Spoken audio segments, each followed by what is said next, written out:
If you guys ever wanted to drive a real World War II tank and experience what it'd be like to actually be inside a tank, a real tank? Because if you're sitting there thinking, hell yeah, that would be so freaking cool, stick around because see that package behind me right there? I'm going to be opening that up in today's video because it actually has details in the competition where you guys get to come and hang out with me and drive a real tank. How insane is that? So stick around. We're going to be opening that package very, very shortly. And I'm very excited for it. We're talking about tanks and talking about the brand new, just announced Call of Duty World War II, and specifically tanks within multiplayer. I thought it would be a good chance to talk about it a little bit more because I covered it off a little bit within my multiplayer video a few days ago when COD World War II got announced. Because we actually got a surprising amount of multiplayer information, and we know that there could be the possibility of 48 players, believe it or not, within multiplayer.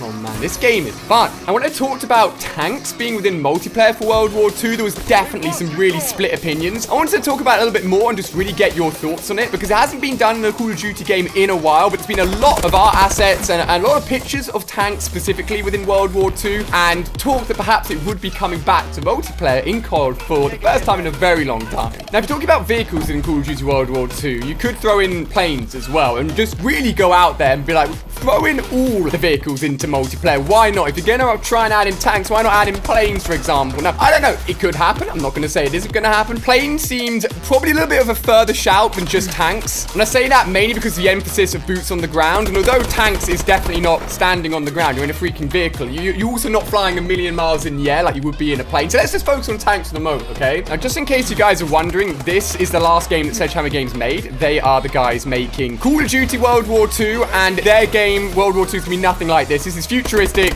jumping around everywhere, and none of that stuff's going to be in World War II, just to put your mind at rest, guys. So the big question really is, how could you introduce tanks and vehicles into Call of Duty World War II in a way that doesn't annoy people or split people's opinions? Oh, these guys are clueless. Well, for me personally, I am actually against generally having vehicles within a Call of Duty game. If you look at Call of Duty World at War or COD 5, which was the last Call of Duty game to have vehicles within multiplayer, that is if you discount the fact that actually Black Ops 3 had, like, you could jump into robots on one of the DLC maps and drive them around. So technically that's a bit of a vehicle, but we'll leave that one alone. We'll focus on tanks in World at War. The way it was done is you could be playing multiplayer, you could play 3 or 4 maps in a row where it's a standard, you know, gun versus gun, infantry versus infantry action, and then suddenly a huge map would come up on the voting for your next multiplayer map, and that would be a tank map. And then if you don't want to play tanks, tough luck, guys. If people have voted for it, you're gonna have to be playing tanks next game, right? So my solution for this was make it an actual playlist, and that playlist would only include big maps. It would only have actually vehicles in it. So if you wanted to play vehicles, hey, this is really the place for you to go and enjoy yourself with loads of vehicles everywhere. But it also meant that if you didn't want to play vehicles, if you just stuck to the normal playlist, then you were never gonna have just that random map pop up on the map voting list at the end of the game, which was just a huge multiplayer map and had big vehicles everywhere that you just didn't want. As I said, planes is arguably a little bit too far out there, but hey, when other games like Battlefield 1, etc., and a lot of other World War II games that have been made prior to what Call of Duty World War II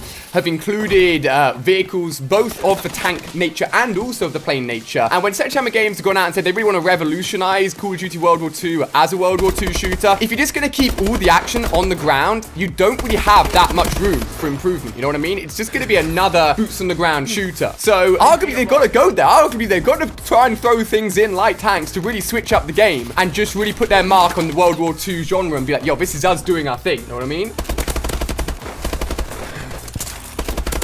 Oh my gosh, poor guy.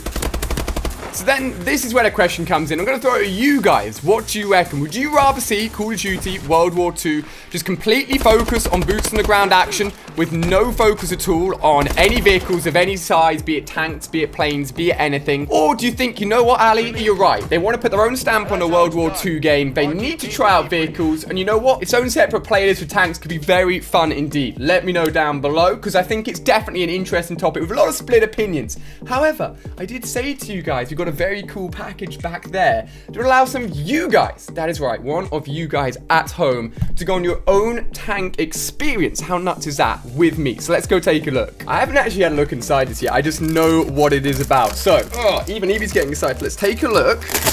We've done it, Evie. We've done it, baby. We're in. Whew. All right, what have we got in this surprise package? Ooh, bit of camo. Could put that up in the backdrop. What do you reckon? We've got ourselves, now this is very cool. Wow, jeez Louise, there's a lot in here. We've got ourselves our own army hat. We've got to put this on. Even more of this awesome army camo. Ooh, and something very cool, guys. Let's check this out. Yes, boys. Sergeant Allier reporting for duty. So we've got a little sponge grenade. If you want to play with that, that honestly could become her new toy. And it's from the guys at Control Freak. So the guys at Control Freak have just launched their brand new Heritage Edition Call of Duty World War II inspired Control Freaks for both PlayStation 4 and Xbox One. It's actually got a lowered Control Freak and a heightened Control Freak. For those guys that don't know, I always play the Control Freak. I've got my own Allier Control Freak on my controller right there. So I'll leave a link down below for you guys to grab hold of these. These are brand new exclusive Control Freaks, which is very cool indeed. But this right here, this is the golden ticket you guys want to be getting involved with. It says on here, it's a telegram, in fact. You're invited to Tank Wars, baby, sent by the guys over at Control Freaks. How nuts is this? So let me give you a little bit of a rundown. So the guys over at Control Freaks have put together a competition where one of you guys will be flown out to Tank Town,